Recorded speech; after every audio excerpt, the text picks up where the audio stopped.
Yeah. All right. Well, good afternoon. Welcome to the session on international public history.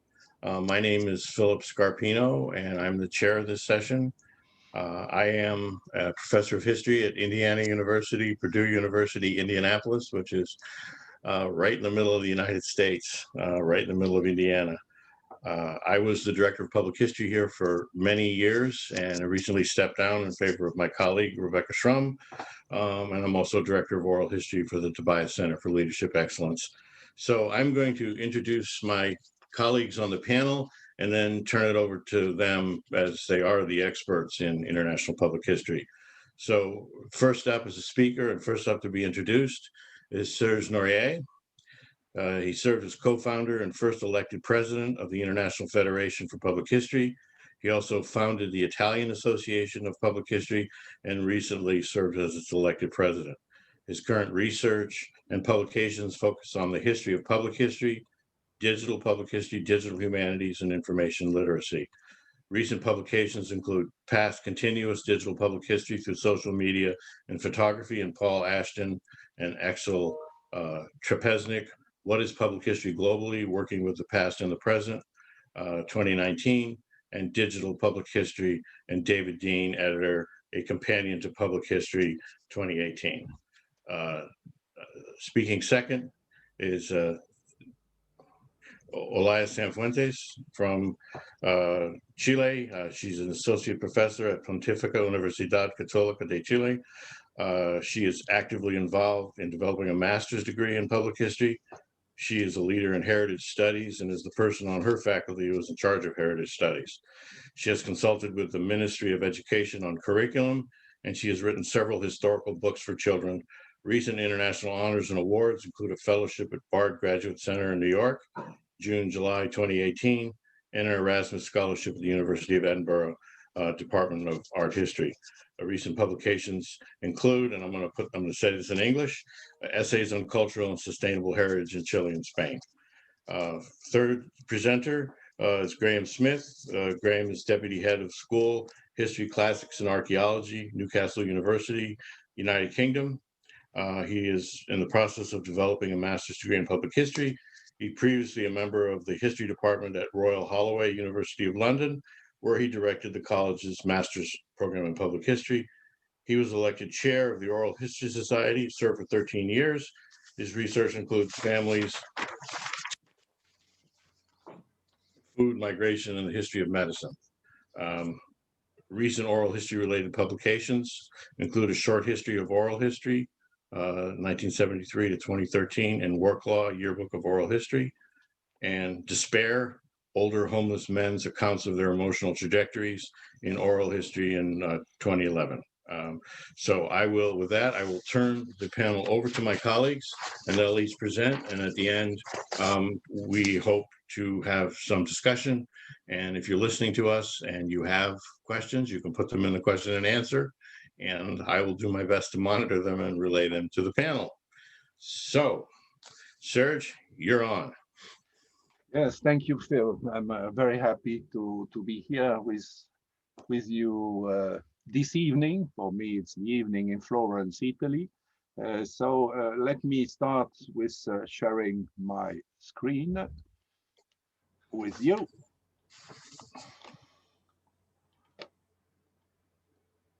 Here we are.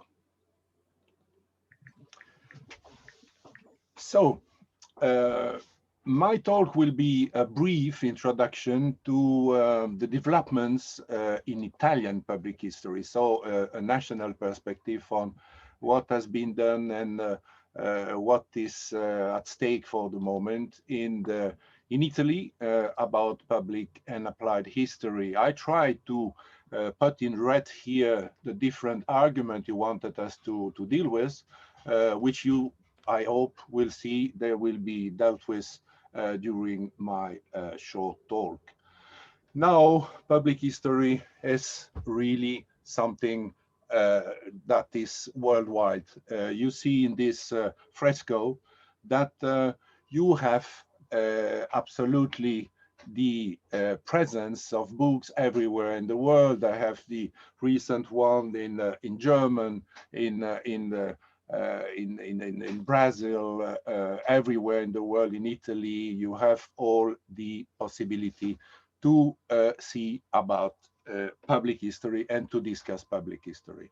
We made in Italy, so the Italian Association of Public History has been founded in 2016, 2017. So we are really a recent association because of the International Federation of Public History. And this happened in 2017 in a very big conference we organized in Italy, in Ravenna, between the two association, the International Federation and the newborn Italian Association, where of course we had people from all over the world, because we had Paula Hamilton from Australia and many people from the US, many people from Europe. They came to this big conference we had in Ravenna. And we had very many sponsors. And this is something, is a characteristic of what Public History International is today. You see, these were the sponsors. So we had also the NCPH and also the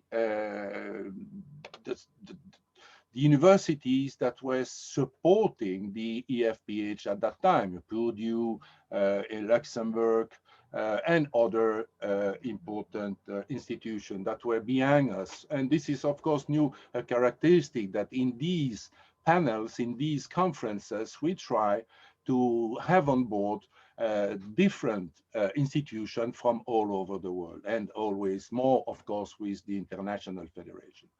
So about international public history, and I will start from this, giving a selection of few concepts we introduced in our essay in the handbook, the Oxford Handbook of Public History, published in 2017 by Paula Hamilton and James Gardner.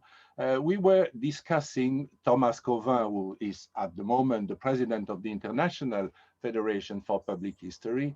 What is international public history? And doing this, if I have to summarize really shortly, we came to the idea that the concept of glocal was important. Glocal because applied and public history was always about a connection with local communities, local issues, but worldwide at the same way. So we were discussing same issues, same problem with the public, within communities, the same way, using similar methods globally, but at a local level. And always we try to have all past dealt with in the present. And all past mean a lot of different things if you are in the US or in Italy or in France, because for instance, one of the characteristics of Italian public history is that we have a long past, and all these past are brought into the present, especially with cultural heritage issues that I will say about. So these methods are similar globally, but we are dealing with local issues. And to add to this and to say more about these methods, I can say that the public historian, so the journal, the journal of the NCPH, published a very interesting debates at the end of 2018, monitored by Jacqueline Neisser and Julian Thoman, about public versus applied history in Germany. And at the end, they came back making some conclusion about the whole debates surrounding their essay. And the most important was about methods. So locally, you have this emphasis everywhere on sharing the authority of historians with their communities, with the public, crowdsourcing, generated content from the users. They were everywhere some common features for public and applied history. Of course, also, and they precise it very well, they highlighted in their conclusion the relationship between professionals, their subject, so what they were looking, researching, publishing about, and their audience. They were all requiring basic social scientific standards that are discussed in all countries. So the standards, and also a need for sharing the methods, transparency of the methods, accurateness in doing history, and objectivity in taking care of the issue that were dealt with. So, uh, public history has a different past in all countries. It's local, but it has a different past. And this had been said and written already in 2009 in Italy by Michael Frisch. And Michael Frisch repeated it twice when he came in 2017 in Ravenna. And we published also one of his essays where he was pointing at the fact that you have many variables and it depends from the contents and the history of how history developed in different countries. So different past, different national past, with a common background of methods and methodologies. But of course, this is important. In France, you have sources in French and you need French. The languages are important. The languages are important, like we heard yesterday also in the plenary at the NCPH. Even if you are speaking about First Nation, you are speaking about different communities in your nation, the language and the culture that is linked to the language is fundamental. This is a picture I took in Ottawa, in Montreal, but it was before the conference of 2013 in Ottawa. It was the NCPH in Canada, like next year it will be in Montreal. And my two French friends and professor of contemporary history in France, they were pointing at a manifesto, and this is really important. So if you take care of the name of the discipline, public history, but it has to be also in your own language, with your own sources, and with your own culture. So this is a very important issue. So let's enter in the very rapidly in the characteristics of an Italian past to public history. Italy has always had, from the 19th century, so Italy was formed in 1860, became a nation in 1860, and the Rome, the capital, was the capital of Italy in 1871. So from this moment, like many other countries, all the institutions of history were formed, but in Italy they were really decentralized, in the sense that already from the start, you had a lot of institutions dealing with local history, but with a national aim. And this is very important, and this is a specific characteristic in Italy. I already told about the fact that the past is ubiquitous in Italy, it's everywhere. We have, of course, also national parks, but the park is everywhere. If you go in a little village in Italy, you are in a medieval village or Renaissance village, and you have the past is there, and you face it. And even small towns and landscapes are part of an heritage in memory and identities.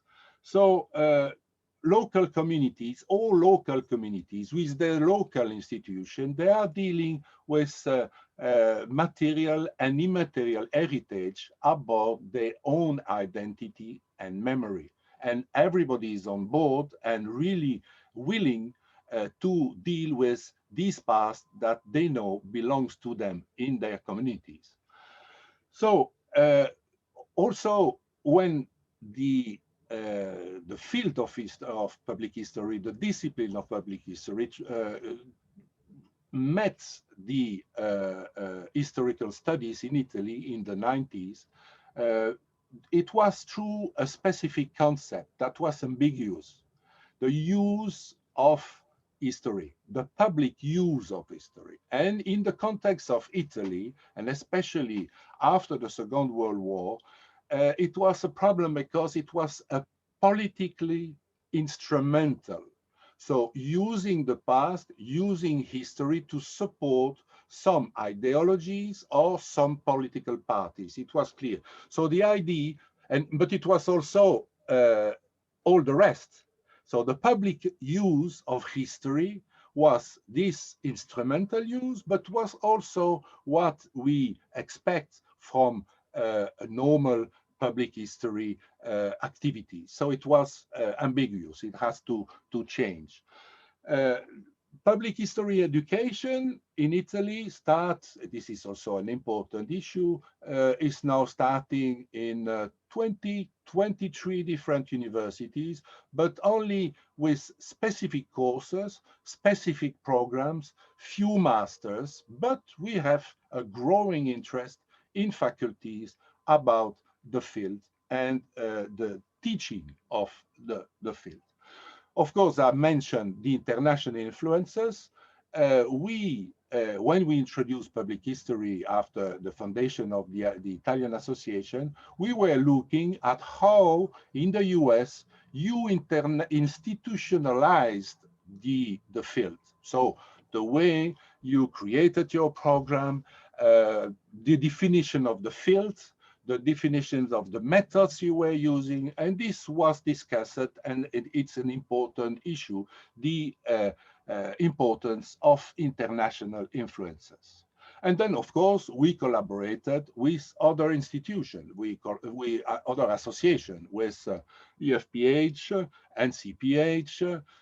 My first NCPH conference was in 2010 in Portland, Oregon, and from there we tried to push for internationalization of the field, and also when coming back into Italy. So I said public use of history is the first Italian brand for public history, but we had to change it. And that's why when we decided to found the Italian Association, we kept the word in English public history, which was against this ambiguous idea of the public instrumental use of history. I said about public history institutions, local communities. What is also important to say is that in the 90s, in Italy, an original way of doing public history was through public festivals. So many festivals in many cities were about the past, were about history, were about reenactments, were about asking to historians to tell the past in different way with the public invited on public places. And also another aspect, and very important, is that public archaeology was born in Italy before public history. We had national conferences on public archaeology with the archaeologists, ancient history, medieval history, and also a more recent history, willing to engage with communities surrounding their heritage. And then also when we created the association, we decided to look at all these specificities and to put them in an Italian manifesto of public history. This Italian manifesto was built crowdsourced because we were in two cities, Milan and Turin, in big conferences, and we gave a draft, we submitted a draft of a public history manifesto, and we asked the public to help us to precise all the terms and all the areas of this manifesto, which for us is important because it is surrounding the field in Italy and the way we look at it and we want to see it developed. So I will finish with this idea of the manifesto, because it is something that also was a kind of a school, because after the public history manifesto, geographers were interested. So you had immediately the year after, the Association of Italian Geographers, they created a manifesto for public geography. And then a year after, the educators, the teachers of public history, they created and they made a manifesto of public history of education. So it's something that is also peculiar to our country, this idea that for bringing this discipline to the public, you can do it also with manifesto. I end with this. These are two the important issue. This is the Italian National Library, and already in 2017, they introduced public history in the thesaurus describing all the books we have in Italy. The problem is that they don't use it at the moment. They use historiography, but it's there. So it's the idea that we are reaching out and we are reaching other professional communities, archivists, librarians, museum operators, and all these people. And I conclude with this, because this is an invitation to all of you. We recently created this January a archive, an open archive, an electronic library of public history, where everyone can send his or her own publication, but not, I mean, not only written text, not only essay in journals and books, but documentaries, video, manifestos, images, whatever you want could be. And this is a contribution from the Italian Association to the internationalization of public history, and to have a place where you have a DSpace repository where you can collect all the contents in all languages. We already have articles in Chinese, so, and full text, so the whole content, or the bibliographical description of the articles or the documents you want to share with us. You are really welcome. Thank you. This is what I've myself written about the Italian history of public history. And if you want to know more, I can send you these slides and give you some references about what I just told now. Thank you. I hope I am in the 20 minutes. Yes, I think so. You were perfect. Okay. So, in fact, you were so perfect that we're going to transition right to Olaya Sanfuentes, and so it's yours. Well, thank you very much. Thank you, Serge, for your wonderful presentation, and thank you also, and Graham, for sharing with me this panel, and thanks a lot for Philip Scarpino, who invited me to be part of this panel. I'm going to read my presentation since I have a story to tell you. Okay. On October 18, 2019, a group of high school students refused to pay Santiago, Chile's subway fare. A chain reaction proceeded from this event that has come to be known in Chile as the social crisis. This is the most recent and visible manifestation of a society that is currently asking for justice and dignity within a longer-standing structural and historical context.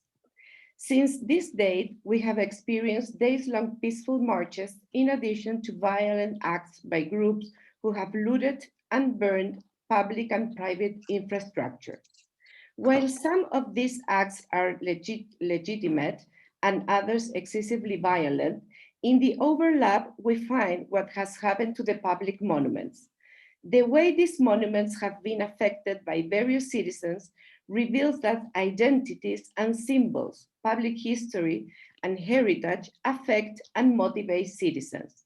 No place speaks more eloquently to this phenomenon than Santiago Plaza Italia, which since October 2019 has been called Dignity Plaza, Plaza de la Dignidad, by protesters. Central to the plaza is a statue of the heroic figure Manuel Baquedano, a soldier in Chile's Pacific War against Peru and Bolivia in the 1870s.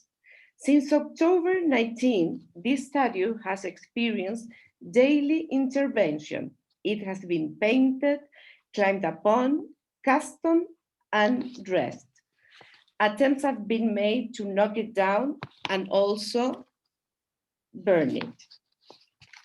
The experience has been bittersweet as several things have been revealed. The precarious living condition experienced by most citizens, the weakness of Sebastián Piñera's government, the obsolete economic and social model, the governmental constitution, lack of legitimacy for many citizens, and the disconnect between some institutions and Chile's current reality.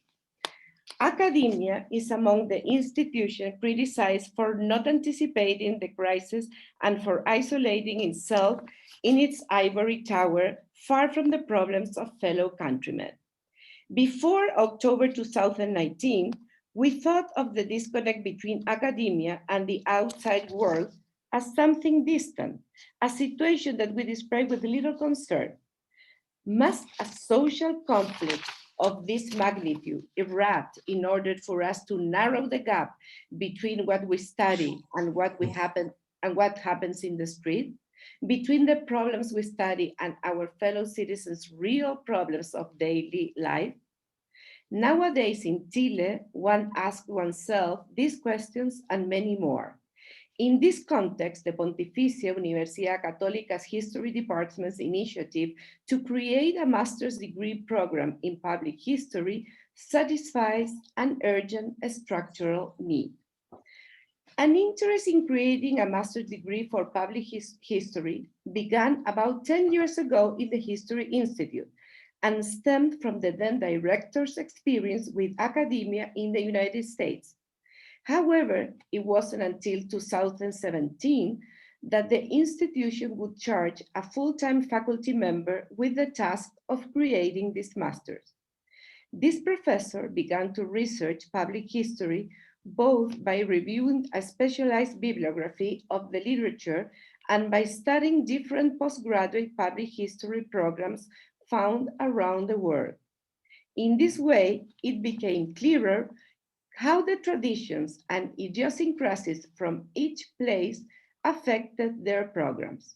The professor also put together an academic committee which was to assist her and help establish concept definitions, a common narrative, and a methodology which was developed both for the creation of the masters and for the terminology to be used communicationally. This communications plan sought to position the History Institute in relation to public history within both the domestic and international collective worldview.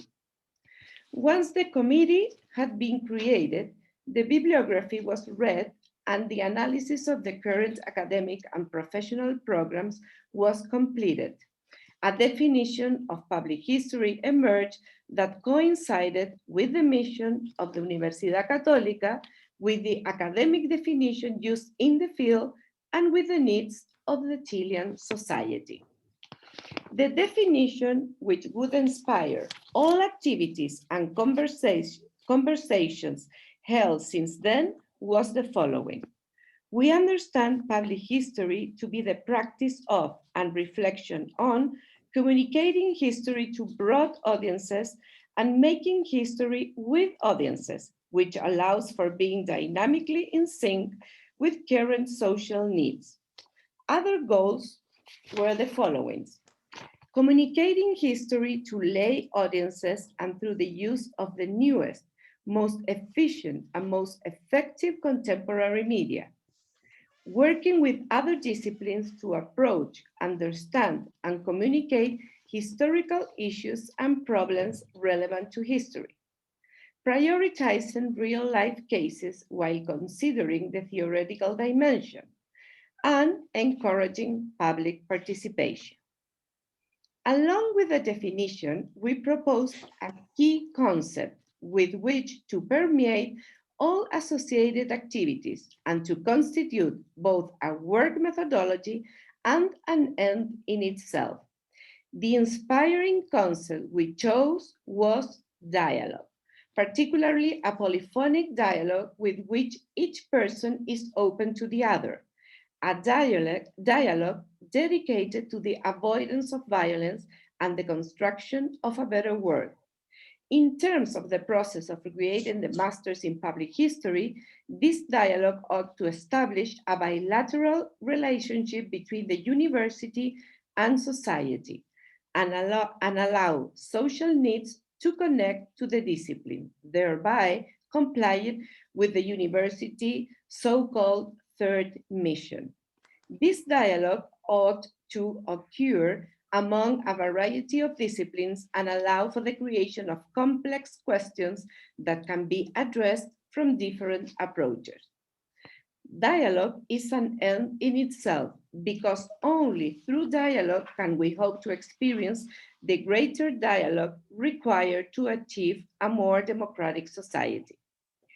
During the process of creating the Masters in Public History, we took the following steps to stimulate dialogue and discuss ideas concerning the requirements and practices of public history. First, 7 discussions with academics from US History Institute, archive professionals, editorial professionals, professionals from the area of education, museum professionals, and professionals in heritage and its management. 2, a workshop with international public history experts. And there we had Thomas Coban from Luxembourg, Ellen Noonan from New York University, and Catalina Muñoz from Universidad de los Andes, Bogotá. Third, an international seminar on public history over the course of 3 days in March 2019. And 4, new public history courses were created for the UC History degree program, and existing courses in archives and heritage were added. Through conversation with a variety of participants, we concluded that public history is a multifaceted concept. It is possible to discern common characteristics among its facets. Noteworthy among these are the relationship between public history and communication, and the sharing of the knowledge of history with a non-professional public, without implication of the loss of methodological rigor. Another important idea in the definition of a public history program is the issue of participation, understanding the need to work through problems that are relevant to diverse societal groups and the active role they must play in the formal definition of history. Challenges that were expressed throughout the different conversation included the fact that an interdisciplinary perspective is imperative, as is the need for history to have an impact on and connect with society. Furthermore, practical aspects must be put in place to make the aforementioned possible. The main aspect discussed and conclusion reached during the workshop with international experts were the following. An increase in postgraduate public history program was noted on a worldwide level.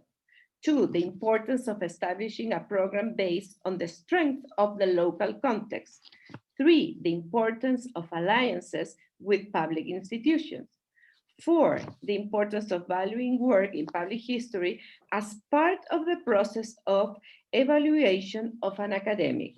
These conclusions were in line with the recommendation from the National Council of Public History.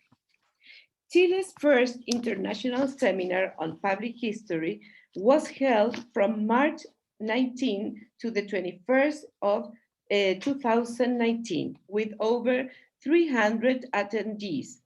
An effort was made to move out of the confines of the university and dialogue in other public spaces.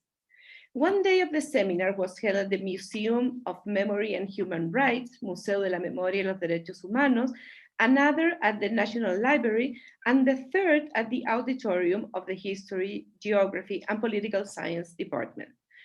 The seminar sought to respond to an urgent need to leave the physical and philosophical academic space and bring together more and a greater diversity of people. The program included the participation of 3 international guests, again, Catalina Muñoz, Ellen Noonan, and Thomas Covan, and sought to promote dialogue between academics and professionals, focusing on the formative needs of the discipline of history as required by current society. Given the multidisciplinary character and the diverse audiences, formats, and technology of public history, the program was developed around 3 main pillars: history and museum, another institution agents responsible for heritage and cultural management, history and education, and history and new digital formats. The presenters and panelists came from different sectors and related to public history, thereby addressing many of the issues and areas that concern public history. With more than 100 daily participants, the seminar included an audience that reached beyond Santiago, including Argentina and remote areas of Chile. The audience also included, to name a few, professionals in the areas of history, social sciences, and humanities, psychology and education, among others, educators, academics, and professionals from the public and private sectors, citizen movement and history buff, among others.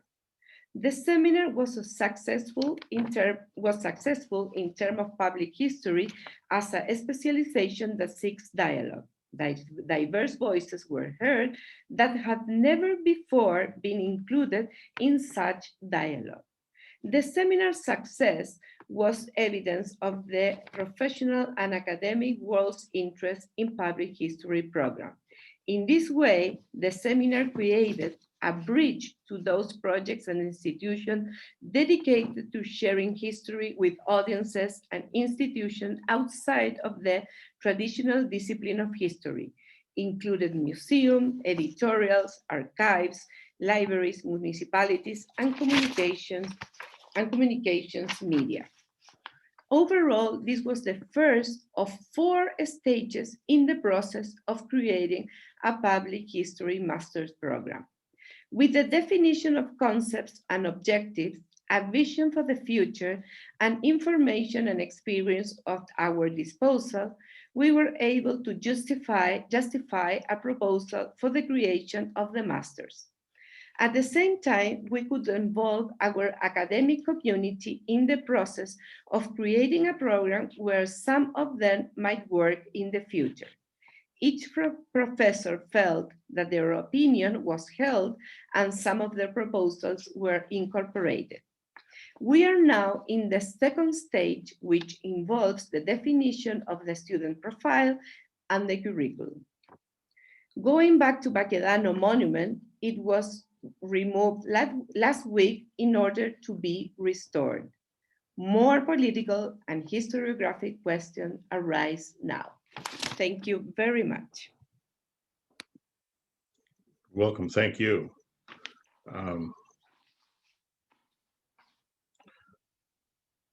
So our next presenter is Graham Smith from Newcastle University, United Kingdom. And we'll have questions at the end. So if you have questions, you can put them in the question and answer. Would be the best place to do it. Okay, hopefully I'm sharing my screen. I've got no idea if I am, though. That's my problem at the moment. Let me just see.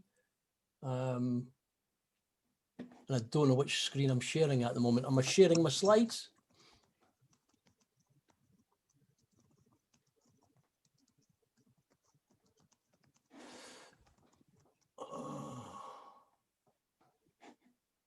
Yeah, I am.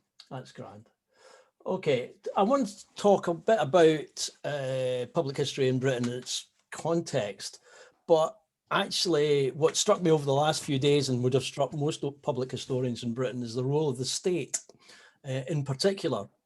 The role of the state in public history has almost been invisible apart from in the work of Ludmilla Jordanova and a couple of other people. Most public historians in Britain are busy getting on with the business of public history, but I want to try and explain why this is important. In doing so, I want to try and cover the enormous public appetite for history in the UK, including the rise of non-academic based public historians across all media. Also think about the slow rise of top public history at PGT and undergraduate levels within the universities, and then move on to the cultural history wars that are still raging in the United Kingdom post-Brexit.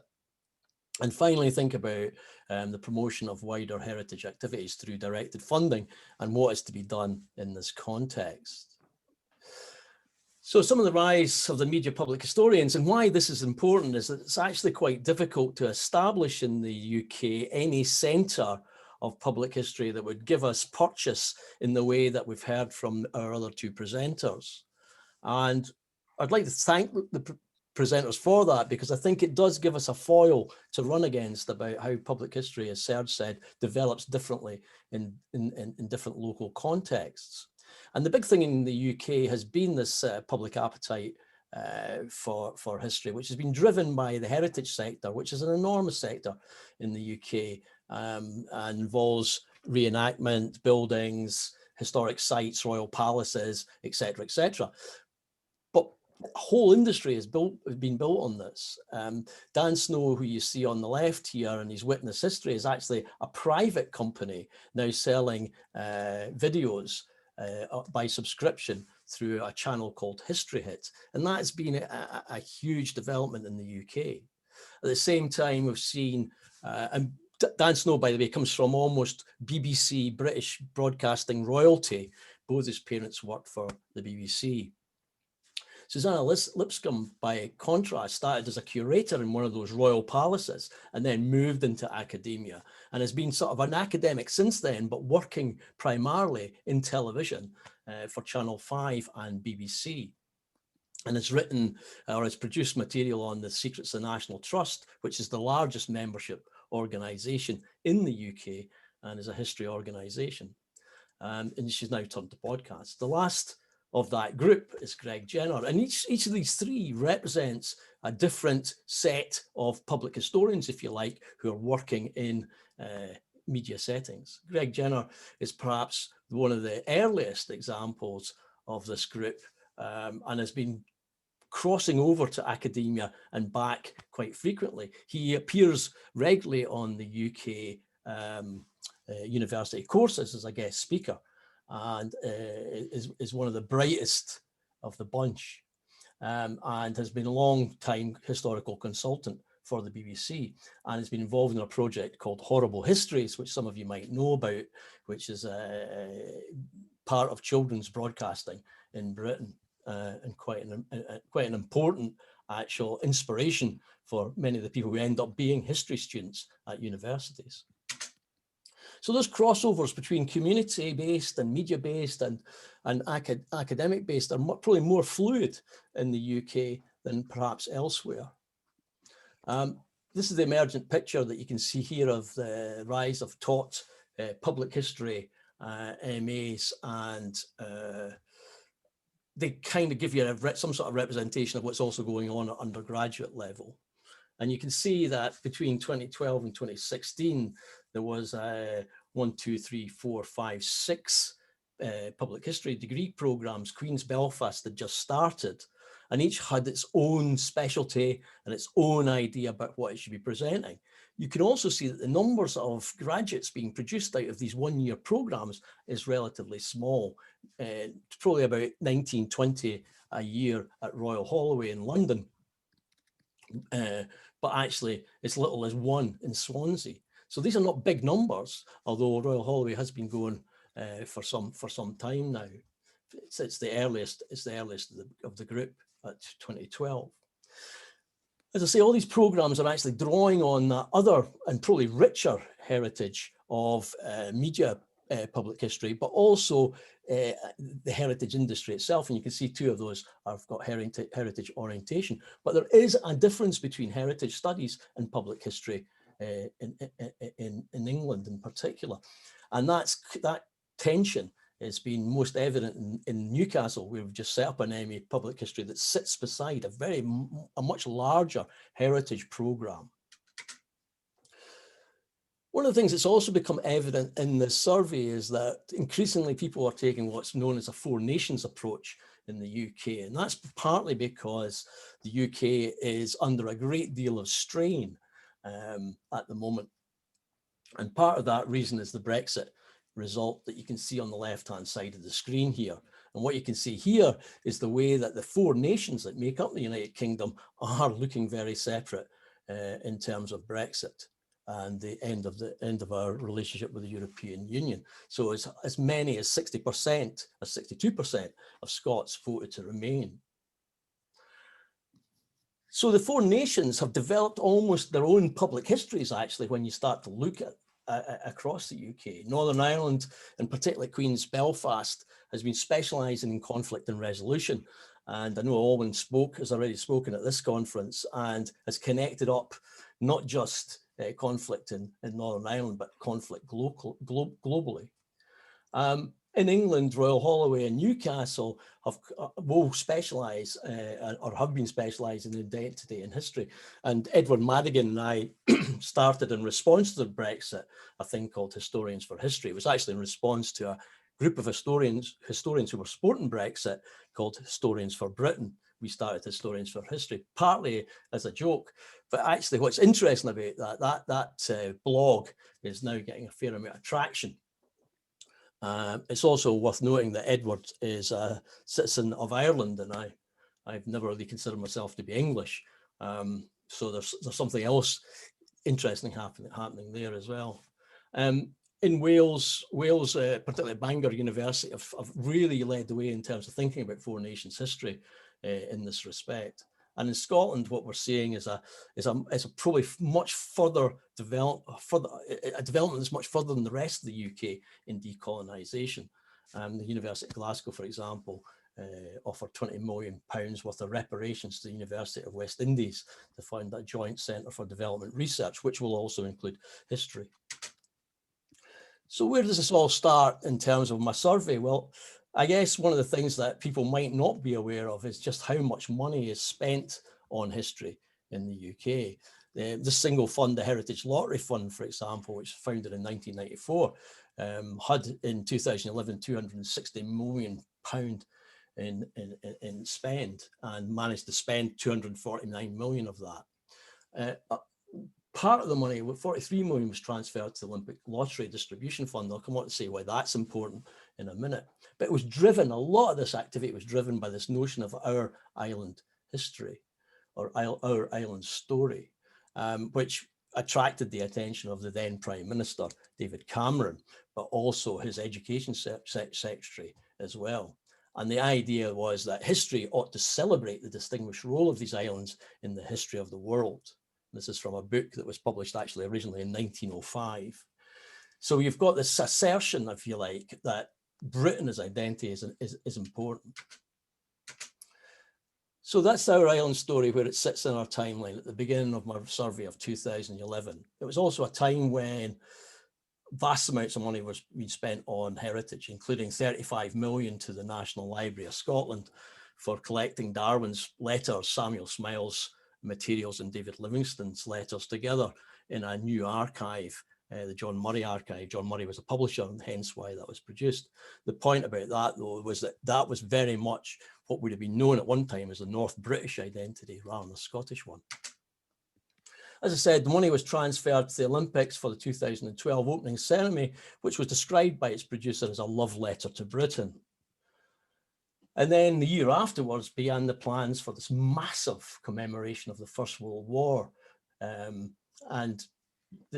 I'll try and give you some sort of idea of the numbers as we go along, how much was spent on that, but it was an incredible amount of activity. During that period, we also had the Magna Carta celebrations, which is an expression of English liberty, which I've written about if you're interested. But how contested that was remarkable as well, in that we had this idea of English liberty, but the notion that somehow it would somehow feed into British identity, which it failed to do actually. As I say, the First World War commemoration was absolutely massive. So £35 million for refurbishing the Imperial War Museum's First World War galleries.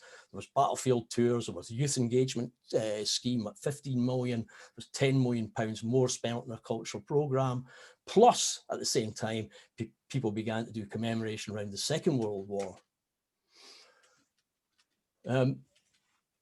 All this has produced this really a number of heritage organisations and universities at the present time under attack. So how did we get there? Well, one of the reasons we got there was because of the Scottish independence debate of 2013-2014.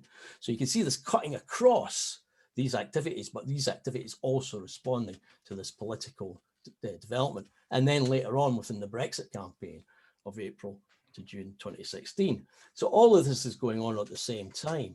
And more recently, the Black Lives Matter challenge as well, which has all resulted here. And I'll try and explain how we got here, but just to give you a sense of the role of the state in relation to political development and the use of the past in the present. And of course, COVID-19 has almost amplified what is going on. So one of the things that's been happening has been the assault, if you like, on heritage organisations by the state. And how does the state want the past to be represented? And clearly those tensions continue in terms of Britain as an entity, as a state entity, still is under pressure, that Scotland could still leave. Scotland is, the elections are coming up, which could see yet another referendum happening. And for a long time, since about the 1990s, people have been discussing the breakup of Britain. So heritage organisations are conscious of that. At the same time, they're also conscious of other demands or challenges, including decolonisation of history.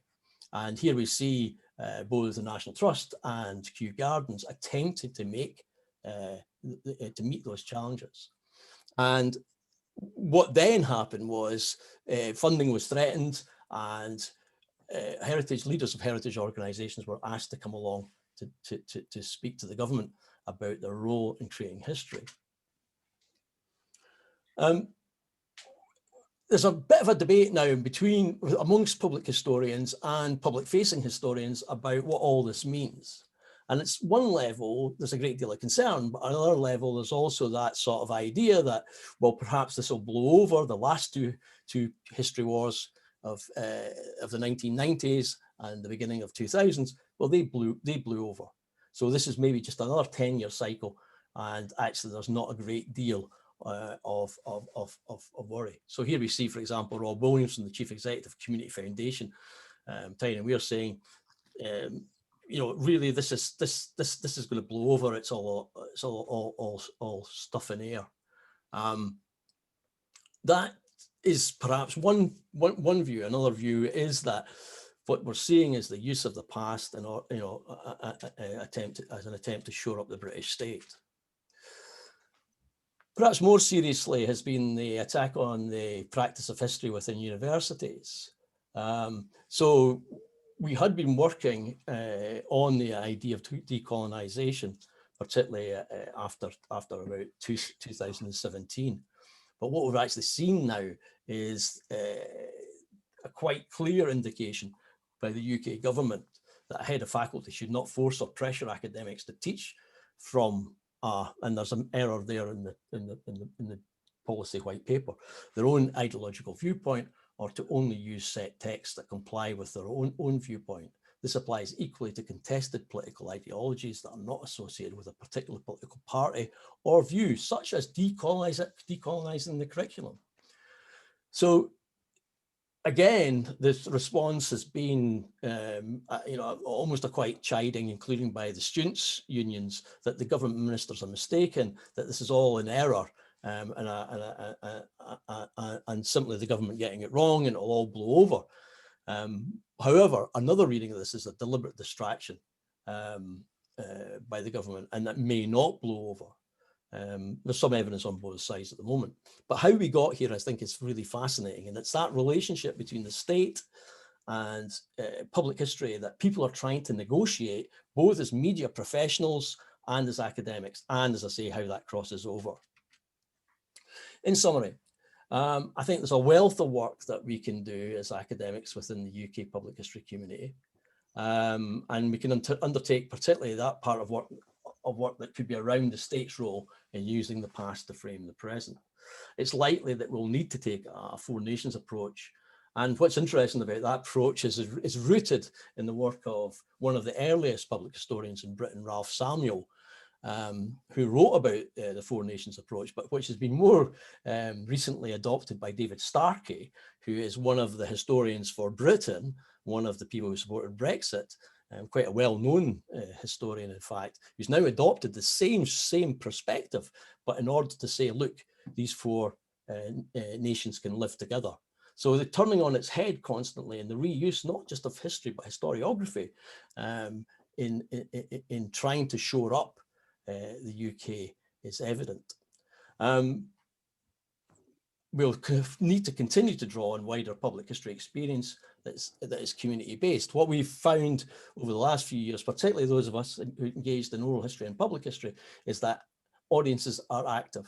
Audiences are not waiting for academics or even media historians to interpret the past. There is a dialogue going on now, particularly through social media, about how woke is your past and how that needs to be challenged or not. So there is an active debate that we need to engage in there. We also believe that international comparative studies will draw us towards a global perspective, as Serge laid out earlier. And that at Newcastle, for example, we're working with colleagues in India, Bangladesh, Australia, Vietnam, in addition to the US. And again, what we're interested there is, what is the role of the state in these various places in relation to public history, and how is public history developing? Thank you. Okay, Graham, thank you very much. We have a few questions, but before we get to those, Serge, you put a question in the chat, so why don't you start?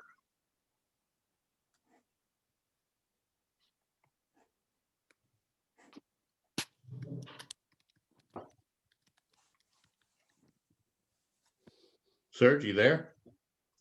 Or yes, it takes time to reopen the. oh, okay. No, the question I've put in all chat, not the one because I was unable to write in the Q&A. I put a question for Graham at the end when he was saying about the state and the national construction and the role of public history between Brexit and Europe. And I wanted to ask you, Graham, about this, if I may, because I followed a lot this and just wrote in for a Spanish journal about this. What's about the bicentenary commemoration of the Waterloo battle in Britain? Was this also there to for the proudness of the nation? Was it interpreted that way or the European way? We finally have peace in the continent and we don't have to have these kind of battles between us. No, I actually foolishly predicted that Waterloo was going to be one of those moments. And, you know, we were sitting around the table, I remember, in Royal Hall saying, well, look, what's coming up? And we all have First World War, Waterloo, blah, blah, blah. And I read it that way as well. And actually what happened was that quite rapidly it disappeared amongst all the other commemorations.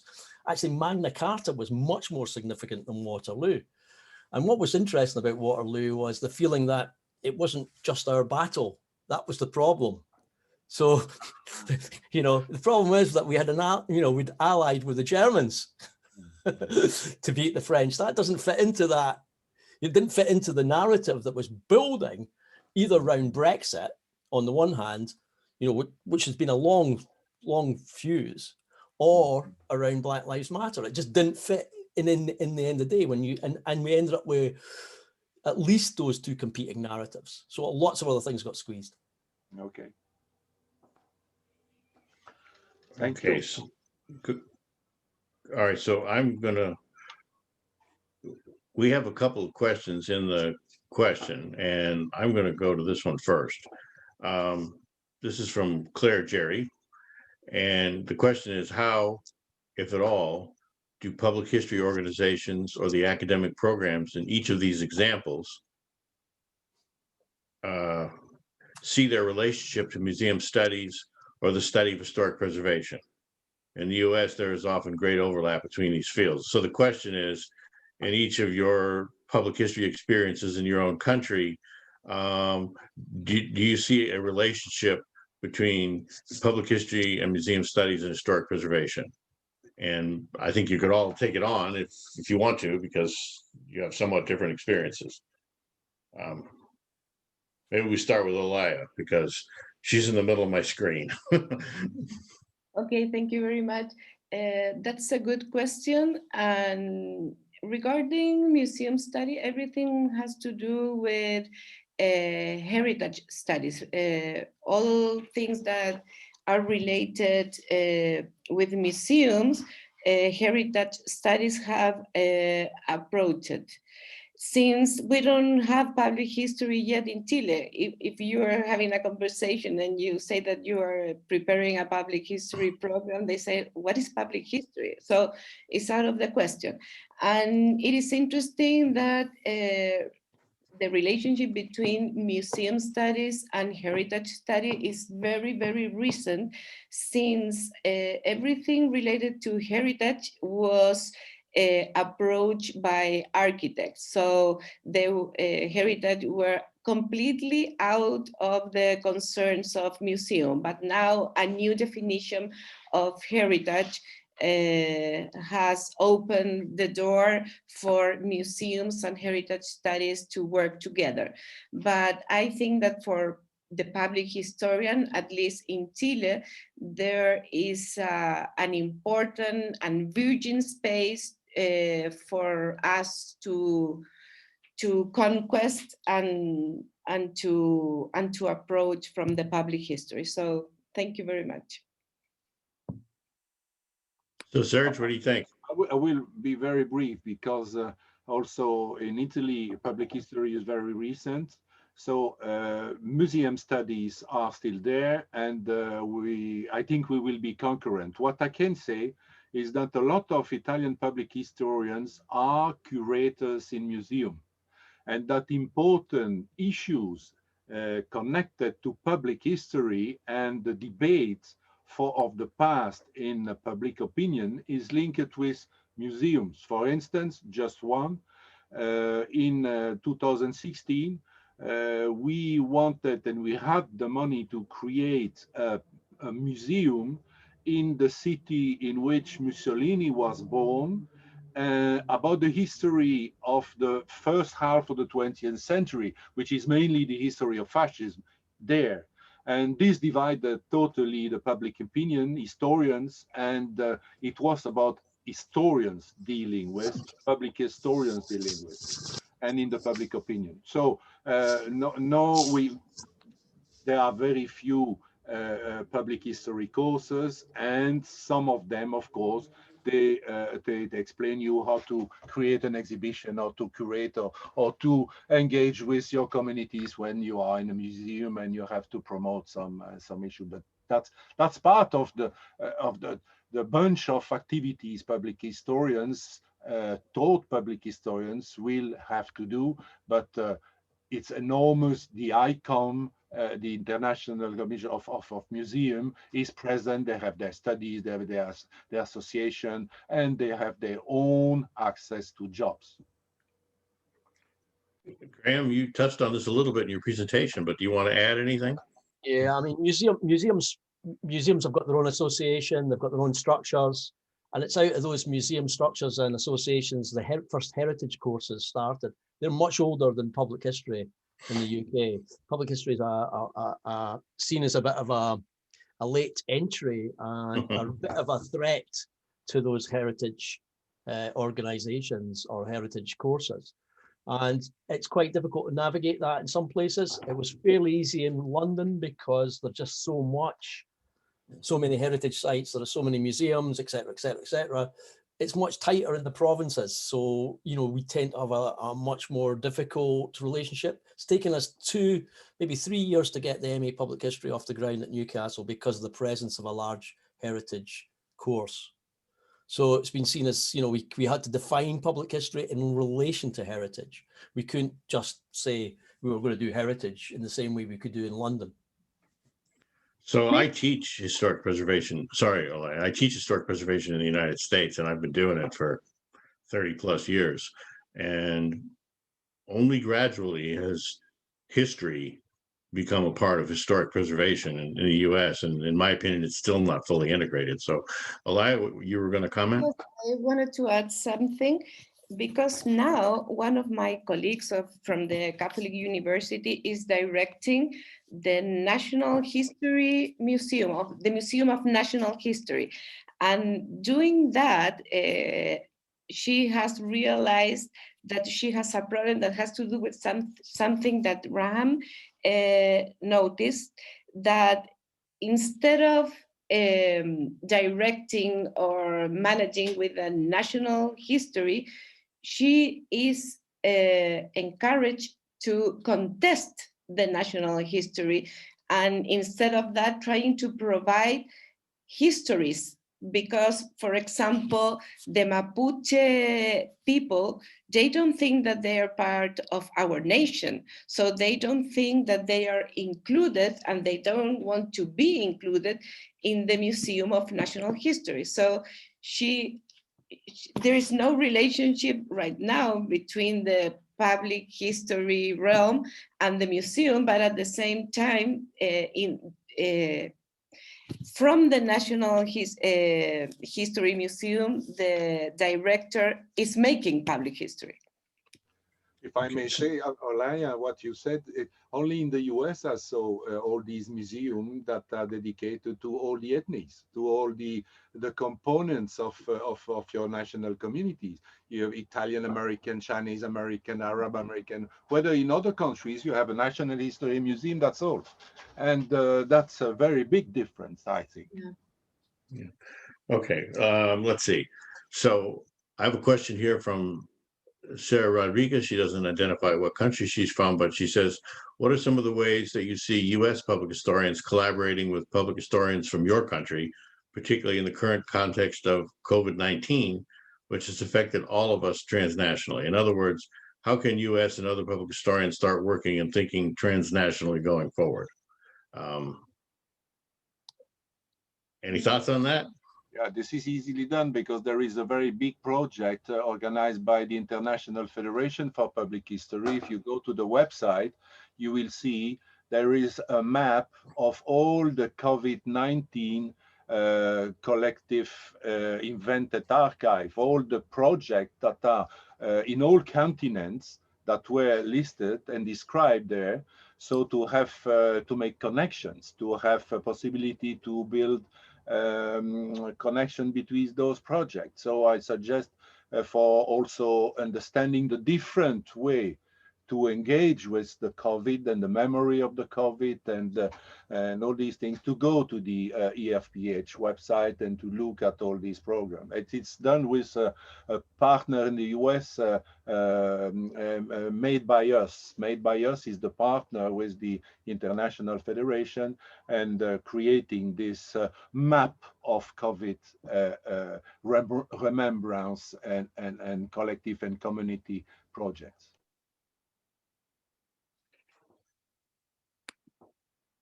Okay, let's see what else we've got here. Sorry, could I just say, by the way, that also Absolutely. another way of working is just approach people. So, you know, if people are running reading groups or if they're running project groups, just approach them. I mean, we've run a reading group where we get people from all over the world coming now. It's actually been easier working under COVID in some strange way than not, because people got much more used to communicating at odd times of the day and night, and also over Zoom. So, or others are available. But you know, I think we have. I feel as if we're working more internationally in some ways than before. It's just we're not flying places anymore, which might be a good thing.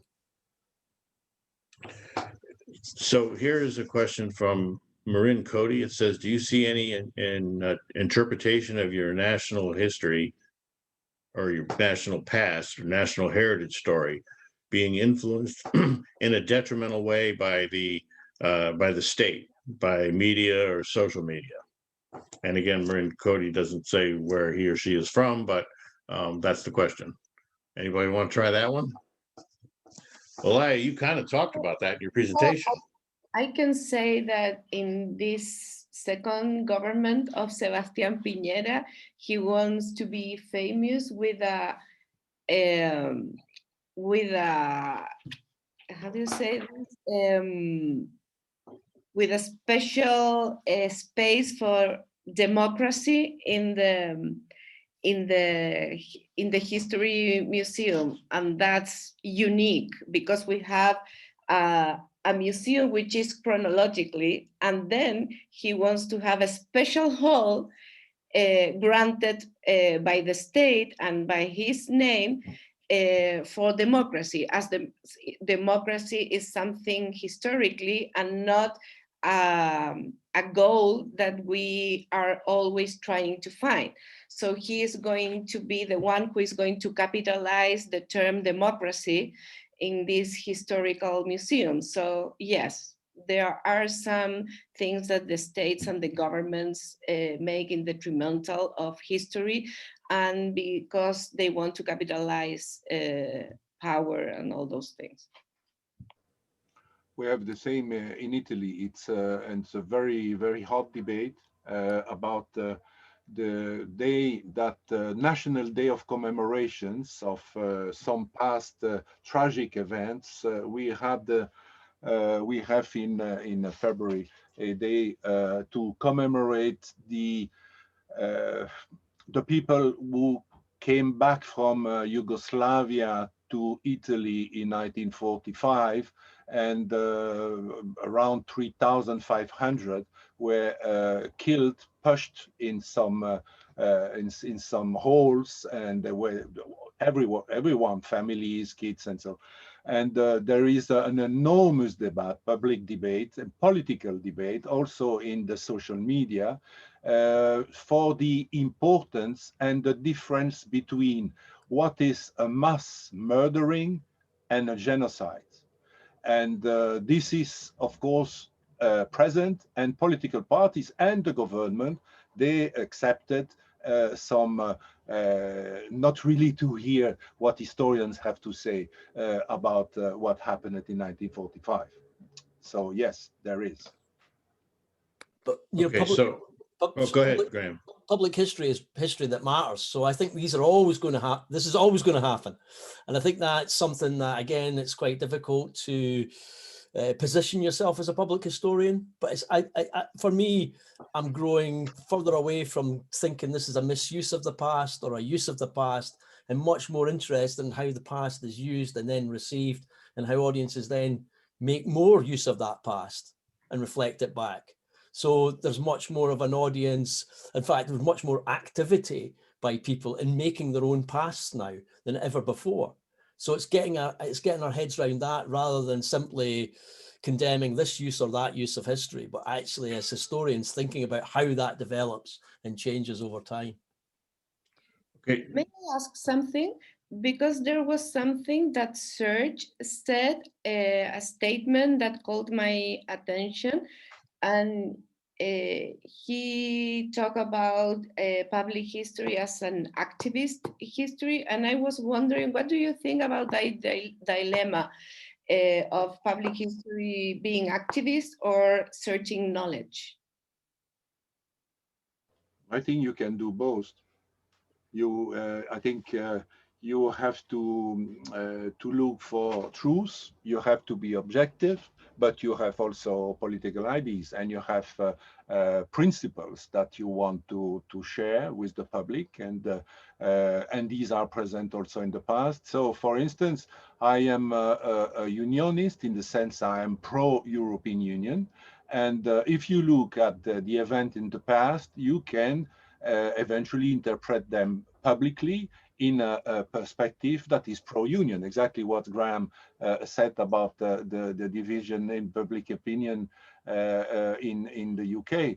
I think being activist is also defending human rights. It's also looking against populism, how to defend through social media, to good knowledge, to expertise in the field of history that has to be shared with the public. So our role is an active role of bringing the past and encounter the public with some truth. The problem is that here in Chile, the word activist is not well saw. It's different if you say an active role, but activist is absolutely related to the search of power. Well, but it's maybe a cultural thing also. Well, but that actually, you just highlighted one of the purposes of this panel, isn't it? Is to talk about how history, and particularly the public engagement by historians, it fits into the cultural context of different nations. So I've got a question here from Canada, I think. All right. Yeah. This is from David Dean, who is sitting in Ottawa with snow on the ground. He says, just a comment. One issue we've always had internationally is the issue, of course, of language. With those of us who function in English not being aware of work done in other languages, we've just decided that International Public History, the Journal of the International Federation of Public History, to review non-English language monographs and textbooks if the reviewers aren't bilingual. Have those reviews translated into English for publication in the journal. So the question he raises has to do with international public history and language differences. We had this panel today, and we all had, I mean, my native language is obviously English, but we all had to speak English in order to pull this off. So anybody want to comment on David's comment? This is something we do in Italian journals. We publish in Spanish, in French, in English, in our Italian journals. So to have access to different languages is something very common now for many years. But it's what my slides about the picture I took from my two French professors in Montreal. We want public history, but in French. It's exactly this. How you can do public history with your public opinion, without using the language that is spoken locally. Of course, English is marvelous because we are able now to understand each other. And if Lina would have been here, imagine thanks to English, we would have a contact with a Chinese public historian, and this is fundamental. But when you go to the field and do the field work, the language is very important and the culture is important. It's also the subject of Public History International, not only a medium to go and to study the past. Well, I can share with you the thing that in my country, there is a big interest in decolonize everything, decolonize academia. And for example, I am in charge of preparing and coordinating the next international conference of the Cultural Heritage Association, which is going to be for the first time in its history in Latin America. So the institution that is behind me wants that the conference will be not just in English, but also in Spanish. So we are trying to make a strong fundraising in order to have translation for everything, so that not just people who doesn't speak English can get the meaning of the conference, but also indigenous people can understand what they are talking about. So let me tell you that I have a big homework to do, but it's interesting, everything related to language. Can I be slightly controversial? Is that Go all right? for it. Is that all right? Okay. I sometimes think that public history, the way that public history is presented, and I know some of my Australian colleagues feel the same way, that we have a North American model that feels very rigid actually for a lot of us. So if I'm working in Vietnam, it really doesn't work out that way. And I saw David posting it up, I think a really good point about even the word public translates differently in different settings. And certainly history does as well. So, you know, I think negotiating across those or working across those boundaries isn't just a language problem. It's also, or a language challenge. It's also a cultural challenge. It's also about how do people construct the past? How do people think what should be public and what should be private? You know, and you know, it would have been good to have our Chinese colleague here, you know, having been out in China and worked in China and knowing that certain things are private and certain things can be public, and that is a whole different setup. And it's the same in Vietnam, slightly different in Vietnam, but very similar in terms of what you can actually approach and what you can't approach, what can be talked about in terms of memory, which seems to be safer than maybe what can be talked about what is history. But I'm not trying to get above myself about this. I've tried to do in my presentation the idea that the challenges that we face in Britain are also political challenges, and that they're maybe not as obvious to those of us who believe we live in democratic Western liberal societies, and that maybe we need to start questioning some of the ways that our histories are constructed as well. I think that's the point about decolonization, actually. Oh, No, I Graham, wish that. sorry, Phil, I just jump into what Graham just said. I totally agree. When we were in China in 2015, this was the issue: what you can say, where you can say, where you can go as a public historian, what you can study. But also because of the question of David, next week I have to speak at the Japanese Association for Public History, and Thomas Covin, who is also a friend, told me that David and him, they went already to speak with them, and they were faced with the question: you are presenting public history in a colonial way. We want decolonizing the way you present public history, and this was said in Japan. So this is really an issue, and what you said, the culture is fundamental, and the way you approach history and you interrogate the past. All right, let's see. We got more questions in the Q&A here. Let me see what we've got.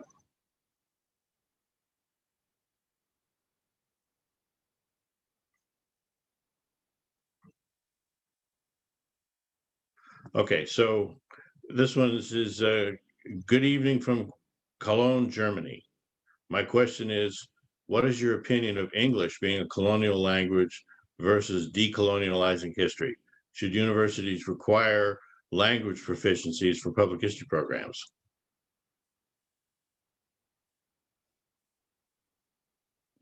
What a question. Let's see how you deal with it. Well, I would say that every child should learn English and go into the shrink. So that's how I feel about how English and psychological tools are very, very important for the contemporaneity. So we know from programs in UK that if students are from elsewhere, it enriches the programs. But it's how we actually build those programs internationally as well, I think. I would say yes to your question. The problem we've got is actually in courses that require language, other languages to be taught, we're really struggling actually to get students from UK. So it's also about how we present this. But yeah, I would go yeah, and I'm actually learning German just now, if that helps. If I can just get out of just saying that. I think there is another issue here. It's not only the language; it's the fact that the Anglo-Saxon world, who possess the language as a first language, we are all speaking in English, but it's our second or third or fourth language. What is happening is that they don't consider what has been written, and it's important, in many other languages in other countries, because they don't read another language mainly. That's right. Especially in public history. So, and even if you write in English in an Italian journal, because you want to have a wider audience, this won't come into the discussion, into the main discussion in England or in the US or in Canada. This is an issue. This is a big issue, but it's for all sciences, for history as such. It's not only about public history, but that's really an issue. Two comments. One is that, in the United States, which is where I think this question came from, many people only speak one language. And what the addition of another language does is it allows you, among other things, to see your own culture and your own country and your own history through a different lens. I had the opportunity to teach public history in Bogota, Universidad de los Andes, and I taught in English. I'm not fluent in Spanish, but when I took the students out into the city to different cultural institutions, which they had never done before, gotten off campus, the rule that I had was that the presentations will be in Spanish. I mean, it's their language, and I'm the one with the problem. And afterwards, I take the students out for coffee, and anything I missed, they would fill me in on. But we had the rule was that off campus, the language is Spanish, not English, to make me happy. And I think it worked out well for the presenters and for the students. Mhm. So we have 3 minutes left. And there's more questions that just popped in here. So let me have a look here. All right, so this one says, American museums are debating issues of what we collect and how representative these collections are of the communities we serve. Are your countries having similar debates, and are there institutions or efforts we should be following? So collections reflecting communities we serve, and what can you can say about that from your own perspectives? So the big issue in the UK with museums has been the fact that we looted the world to put stuff in museums. There's a joke going around. It's not just a joke, it's actually the title of a book, which is The Brutish Museum, as in brutal museum. And I think that probably sort of says it all. But this has been going on for quite a while, actually. I mean, I think it was actually I'm going to get this wrong. I think it was actually in the 1980s that Glasgow museums handed back a ghost shirt. And I thought that was the beginning of the realization that museums' collections had to be looked at quite carefully. So yeah, the major problem in the UK is the amount of material that needs to be handed back and how we actually do that. Yeah, in Europe, I may quote the example of the House of European History, where you have a narrative, which is the narrative by the curator of the house, which belongs to the European Parliament. But then you had a lot